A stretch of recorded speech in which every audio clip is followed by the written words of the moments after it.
cannot believe that November is already here and I'm sitting down to talk to you about all of the books that I read in October. I read 6 physical books last month and I'm pretty proud of myself that 4 out of those 6 books were actually the books that I talk about when I posted a video about my witchy paranormal book recommendations. So let's talk about those books first. The first book that I read last month was Hex Education by Maureen Kilmer. This book actually piqued my interest because the main character's name is Sarah, which is the same as mine. So this book is about her and these 2 other women who accidentally created a coven when they were in college during their freshman year. They stay in the same dorm, and one night they were trying to do this ritual that involved a lot of candles. Something went horribly wrong and they burned down their dorm building. They actually haven't seen each other after that night until 20 years later, when the city and the college want to do an event to remember the fire from 20 years ago. So this is when Sarah, Katrina and Alicia met again after 2 decades not seeing each other. They're all adult now. Sarah is married with 2 kids. Katrina, I believe, was the one who got really famous and she started this company. Alicia is married to her wife and has a daughter together, I believe. And ever since that night where they meet again, Sarah's magic felt like uncontrollable. She felt her magic wants to get out and being used a little bit more in a bigger scale, I guess. So she wanted to meet up with these 2 other women again to make sure and check that they're experiencing the same thing as what she is experiencing. It was a pretty interesting book to read. It's not really the normal paranormal romance that you would pick up probably in October or November, but I highly recommend this if you're looking into a book about a witch who is in her 30s, late 30s, and have her own life and basically trying to navigate her own secret and also this other 2 women's secret. And there's just something, or someone I should say, that are trying to talk to them about the fire that happened 20 years ago, and they were all kind of scared about it and trying to figure out whether they can trust this person or not, because this person is so adamant about asking them questions about what happened 20 years ago. Anyways, it was pretty interesting. The ending was kind of unexpected to me and I'm pretty satisfied and happy with the ending. The next book that I read, finally actually, was Kingdom of the Wicked by Carrie Maniscalco. I actually just finished this book probably about a few days ago. This is the last book that I read in October. Basically about 2 sisters who are witches. One of them was brutally murdered and the other sister, who's still alive, were trying to figure out who is the one who killed her sister and why. But then these 2 twins are kind of part of the witch's family who lives in Palermo, and ever since they were born, basically their grandmother would always talk to them about the princess of hell, about the 7 wicked princes or something like that from hell, and always say that you're not supposed to talk to them, they're only gonna lie to you. So Amelia, the sister who's still alive, basically think that Vittoria's death, the other sister who was murdered, probably is killed by one of these princess of hell. So this first book is about Amelia trying to figure out who killed her sister, and she also summoned one prince of hell, which is Wrath. And Wrath told Amelia that he is on her side. He's also trying to figure out why her sister was murdered, but from all of the ideas that their nonna has been talking to them ever since they were little, Amelia doesn't want to trust Wrath, but it seems like Wrath is the only person who can actually help her figure out the mystery behind her sister's death.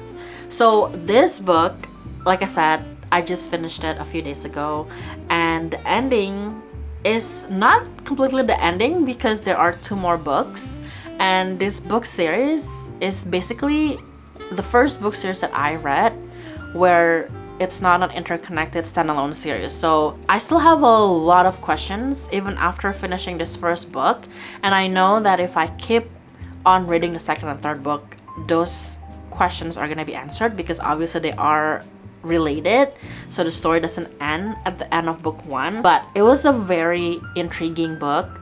I am so excited to read the second book, but I know that I'm not gonna read it probably until the end of November, maybe even early December, just because I want to take a quick break from this book because it was pretty intense in my opinion.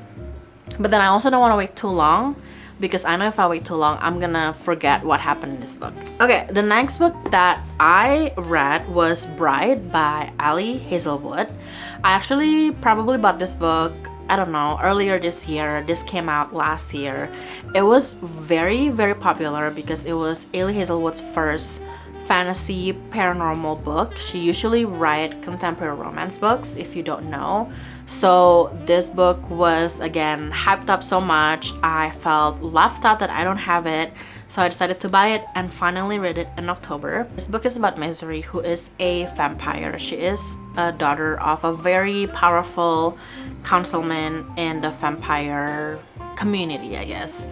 And in this book, she was technically forced to marry the alpha from a werewolf pack that kind of lives adjacent to the vampire community to kind of keep the alliance and keep the peace between the two species. This is also the first book that I've ever read about vampire and werewolf. I know that back in the day when I was younger, there's Vampire Diaries and Twilight, but I did not read those books. So this is my first one into the universe of vampire and werewolf, and it was really, really interesting. I had a really, really great reading experience with this book that I cannot wait to read the second book, which is called Mate. I already have it, so I might actually pick it up maybe in the next few months. The next book that I read is called Love's a Witch by Tricia O'Malley. I actually got sent this book by Gallery Books, and I love that it is a special edition. It has the sprayed edges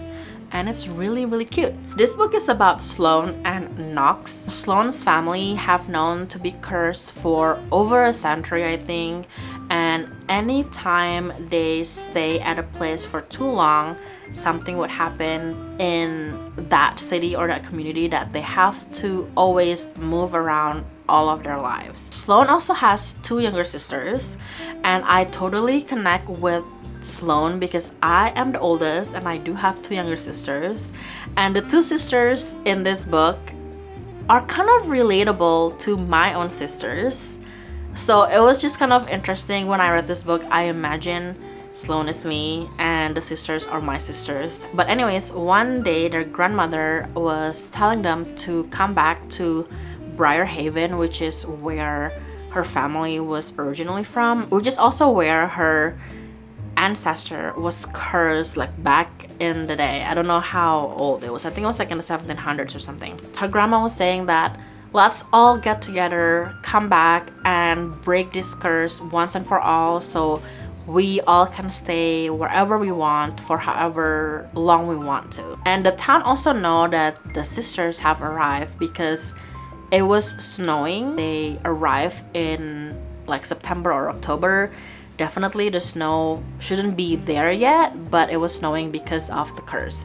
Anyways, Knox is kind of like the mayor of Briarhaven. I think his family has been kind of like the family who would take care of Briarhaven, make sure that everything is all right, and if any of the townspeople need any help, his family or him basically is the one who would actually help them out. And he's obviously also the person to tell the McGregor sisters to leave town so the snow can also live with them. There are a lot of things going on in this book, and also quite a lot of characters that you learn about because it's a small town.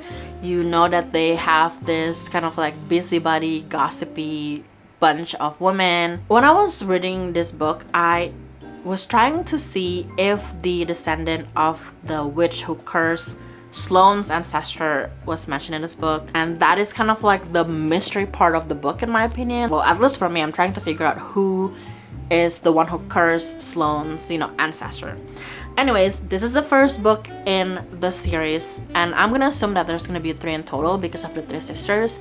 I know Trisha O'Malley just announced on her Instagram that her second book is coming out. She has like the cover reveal, I believe, as well as the title. So we'll see when it comes closer to the release of that second book if I'm gonna pick it up. It was just an okay book to me. I think the story is very interesting because, like I said, I was trying to figure out who within these characters were the one who cursed the McGregor family back in the day. The one thing that I don't really like too much about this book is the relationship between Sloane and Knox. I feel like it was a little bit insta lust to me because they kind of started as not liking each other, but then the next kind of like couple chapters they were making out. So I'm like, how did they get to that part so quickly? I didn't feel like they had a lot of banters, or just, you know, they don't really like, there's not really a lot of scenes between the two before that makeout session happened. I just feel like it was too quick. But I can also understand if you're just attracted to that person. I mean, if the opportunity presents itself, you know, people would probably jump into that as well. I don't know. It was just kind of weird to me that I don't think they connect so much in the beginning before they got to kiss each other, but then they eventually talk a little bit more about family history and who they are, and, you know, all of that, you know, getting to know each other thing after that first makeout session happened. So I guess that's okay, but to me it was just too quick. So the last 2 books, like I said, it's not really the witchy paranormal books that I recommend in that previous video that I uploaded, but the next one that I read was Remarkably Bright Creatures by Shelby Van Pelt. This is one of my most anticipated books that I want to read in 2025. I actually pre-ordered the paperback and pre-ordered the special edition. This is a book about Tova, who is retired. She is 70 something years old, I believe. Her husband recently passed away, and because she's kind of bored, she decided to work part-time as a cleaning lady at the Sowell Bay Aquarium at night. And she kind of accidentally, maybe not really by accident, befriend the giant Pacific octopus named Marcellus. When people talk about this book, they always say that this is a book about a friendship between an older woman with an octopus. And in my head, before I read this book, I thought it was gonna be one of those fantasy books where they talk to each other in person and they communicate.